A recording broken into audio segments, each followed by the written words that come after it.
Have you ever set a goal, genuinely meant it, and then watched it quietly fall apart by week 2 or 3? I know that cycle well.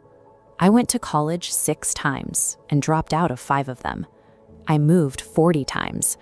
At one point, I was 60 pounds overweight, joined a fitness class, felt completely overwhelmed, and walked straight to the front desk mid-session to pay the cancellation fee and quit on the spot.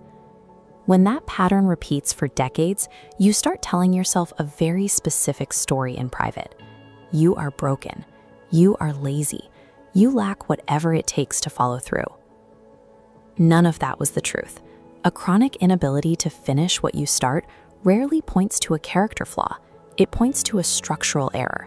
You are simply trying to run a heavy-duty project on the wrong fuel. Look at this mechanism.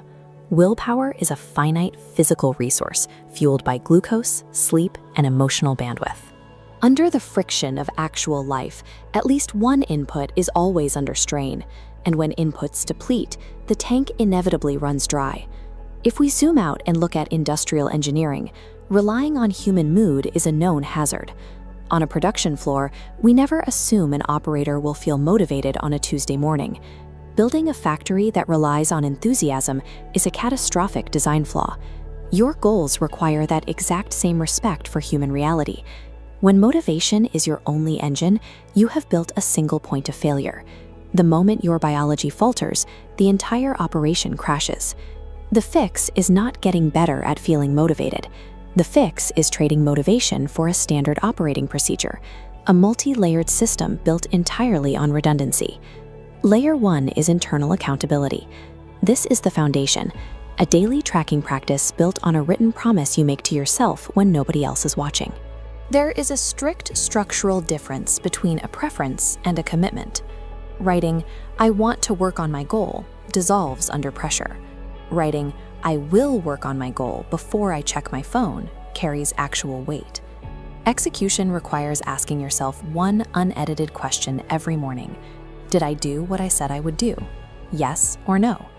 Recording that honest answer day after day is what slowly constructs long-term self-trust. But an isolated system is a vulnerable system. Under sustained stress, self-deception kicks in as a psychological safety mechanism. You start softening the standard. That is why Layer 1 requires a structural backup. Layer 2 is external accountability. Most people assume this means finding a cheerleader, someone to encourage you when you fall short and remind you how capable you are. That approach rarely achieves significant goals. A true external partner operates as an objective auditor. Every week, without fail, they ask one specific question.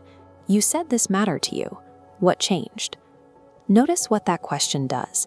It forces the focus entirely onto measurable behavior and circumstances. It deliberately strips away moral judgment and refuses to offer an emotional rescue. This auditor is the exact engineering failsafe Layer 1 needs. When the pressure mounts and your internal honesty starts to slip, the external partner steps in and asks the question you stopped asking yourself. Yet there are moments when both human layers go offline. It is that late-night moment of temptation. You are exhausted, no one is watching, and your accountability partner is asleep. This is where Layer 3 engages, spiritual accountability. Proverbs 16:3 instructs us to commit our work to the Lord, so He will establish our plans. That operates as an active engineering partnership, not a passive hope. The daily protocol is just 2 sentences. One in the morning stating what you will do and why it matters, and one at night recording what actually happened, both completed in the presence of God. It explicitly bridges a critical gap. You bring the effort, the consistency, and the variables you control. God operates in the space containing the variables you cannot control. When the human-designed system shut down, this is the pillar that remains standing. It is the structure that holds you steady when a 4:30 a.m. alarm goes off and nothing inside you wants to do the work. This 3-node network eliminates the single point of failure. When internal tracking strains, the external auditor intervenes. When the auditor is absent, the spiritual presence holds the line. You can cast your first vote for Layer 1 right now. Write down this exact sentence. I will take specific action at a specific time every single day this week. Not a maybe, and I will. Maintaining that single written sentence for 7 consecutive days manufactures concrete evidence of your own capability. It produces a documented track record that fleeting enthusiasm simply cannot build. Willpower is a depleting biological resource. Accountability is an enduring engineered system. To trade chaotic motivation for engineered confidence, check the description for the 30-day Escape the Mud course and the free tracking dashboard. And subscribe, because the next video reveals the early warning signal that catches goal failure on day 3, well before the damage is already done.